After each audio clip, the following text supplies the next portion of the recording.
রাজধানীর বাংলা মোটরে জাতীয় নাগরিক পার্টির অস্থায়ী কেন্দ্রীয় কার্যালয়ের নিচে দলটির নেতাকর্মীদের লক্ষ্য করে ককটেল নিক্ষেপ করা হয়েছে। ককটেল বিস্ফোরিত হয়ে অন্তত দুজন আহত হয়েছেন বলে এনসিপির পক্ষ থেকে জানানো হয়েছে। এনসিপির ভাষ্যমতে আজ সোমবার রাত 10:40 বাংলা মোটরের রূপায়ণ ট্রেড সেন্টারের সামনে এই ককটেল হামলার ঘটনা ঘটে। রূপায়ণ ট্রেড সেন্টারের 16 তলায় এনসিপির অস্থায়ী কার্যালয়। ঘটনার বিষয়ে এনসিপির জ্যেষ্ঠ যুগ্ম আহ্বায়ক আরিফুল ইসলাম আদিব প্রথম আলোকে বলেন, এনসিপির সদস্য সচিব আখতার হোসেন রূপায়ণ টাওয়ারের কার্যালয়ের নিচে নামলে তাকে ঘিরে 50 থেকে 60 জন লোক ছিলেন।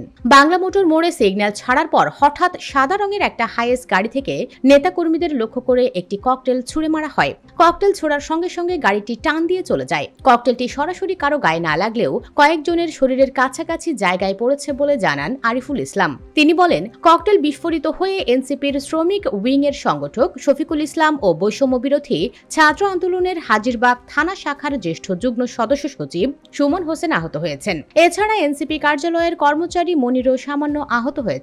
নেতাকর্মীদের লক্ষ্য করে ককটেল নিক্ষেপের ঘটনার প্রতিবাদে রাত 12:15টার দিকে বাংলা মোটর মোড়ে তাৎক্ষণিক বিক্ষোভ মিছিল করার ঘোষণা দিয়েছে এনসিপি।